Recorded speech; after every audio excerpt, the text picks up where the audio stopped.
living longer, living healthier, living better than ever before. Welcome to Mountain Pacific's Healthy Living for Life, a weekly series that gives you the information, education, and expert insight you need to become an active participant in today's ever-changing healthcare climate. Here now is today's program host. From early adolescence throughout adulthood, driving is a symbol of independence. That's why it's so tough to take the car keys away from an older adult. If you're concerned that a loved one or a friend is becoming a danger behind the wheel, this show is for you. Having the conversation about when it's time to stop driving isn't easy, so we're hoping today's guests will help make it easier.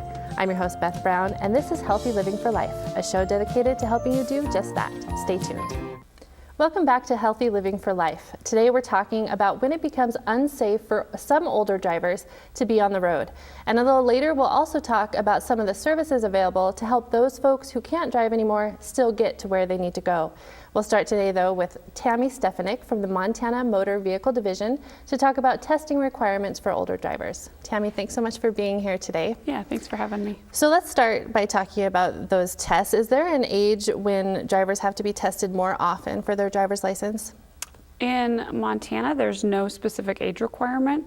Obviously, as drivers get older, sometimes medical situations or other things come up, which may require us to require further information such as medical forms or testing, but there's no specific age in Montana at which drivers need to retest. That said, at age 75, we do issue a license for 4 years to those age of drivers and older. Okay. And I understand there's a thing called a restricted driver's license. So for example, maybe if somebody has a little bit of vision impairment or something, is that when they would go after a restricted driver's license? Yeah, the term actually is more a limited license as far as the restrictions that are on their license. So for example, a driver may have some limited vision issues, but they meet all other standards. So there's some additional testing that we can do and restrictions we can put on their license. So some of that might be wearing corrective lenses, daylight driving hours only, no driving in inclement weather, and sometimes even restricted speeds. Okay. And is this test that people take to get their driver's license or renew their driver's license the same regardless of what state you're in? So different states have different requirements.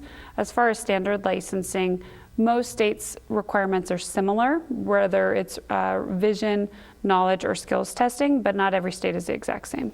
Okay, and do people have to go in person to a DMV office in order to take the test? Yes, drivers need to come in person to an exam station.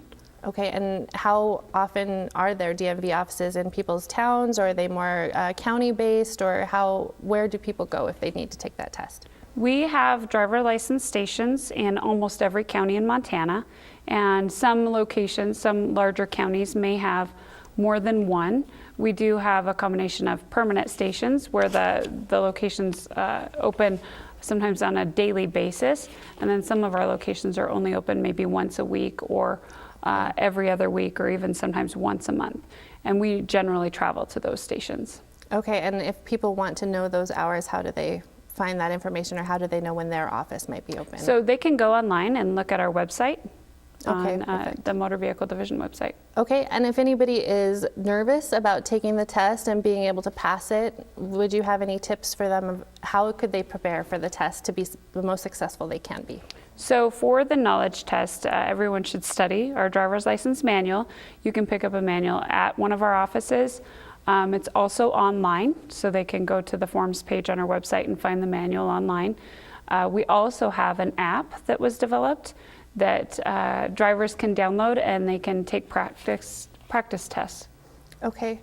And if someone thinks that someone they know, a family member or a friend, maybe shouldn't be driving anymore, there's something that's going on there where they may be a danger to themselves or to others, do you have any advice for those folks about what are their options or what can they do?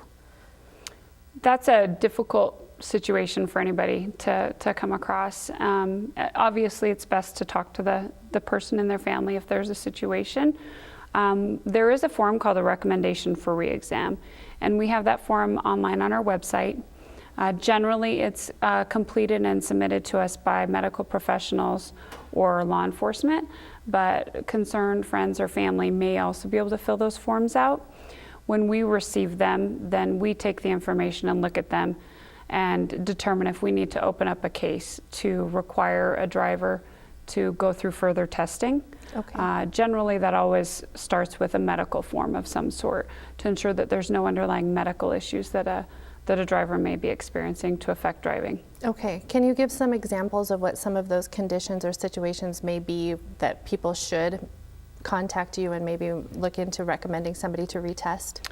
Maybe there's memory issues, maybe there's a family member notices that their parent or loved one all of a sudden has dings on their car, dents that they can't be explained. Maybe there's some mobility and flexibility issues or response times.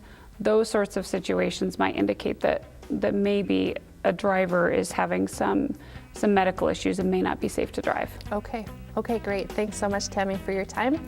We're going to take a break, but coming up next, we'll talk to the authorities about the topic of safe driving and just how important it is to hang up the car keys when it's time. Don't go away. We'll be right back after these messages.